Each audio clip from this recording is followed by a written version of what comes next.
Quand vous regardez les photos de l'époque, c'est fascinant. Il n'y a pas de barrière de sécurité. Les travailleurs ne sont même pas attachés au pont. Il n'y a aucun filet pour les retenir. Tomber était alors simplement accepté comme une fatalité inhérente au travail en hauteur. Il y a 2 accidents qui ont vraiment marqué, les esprits et c'est lors de la construction du pont de Québec. On a commencé à le construire à partir de 1900 et en 1907, grave accident, le pont de Québec s'effondre et fait 76 morts. Ça prend des années à le reconstruire.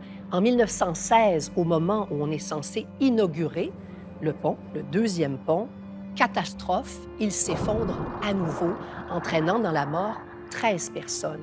Un jeune garçon de 14 ans, entre autres, est mort. Et on le sait maintenant que parmi tous ceux qui ont travaillé à la construction du pont, il y avait des gens qui étaient aussi jeunes que 12 ans parfois. Quand vous regardez les photos de l'époque, c'est fascinant. Il n'y a pas de barrière de sécurité. Les travailleurs ne sont même pas attachés au pont. Il n'y a aucun filet pour les retenir en cas de chute. Mais qu'est-ce qu'il restait aux travailleurs, en fait? Il restait la prière et la protection divine. Les ouvriers faisaient venir des curés qui les bénissaient. Et c'est comme ça qu'on se disait, ben, advienne que pourra. On espère qu'on sera sauvé par le Seigneur.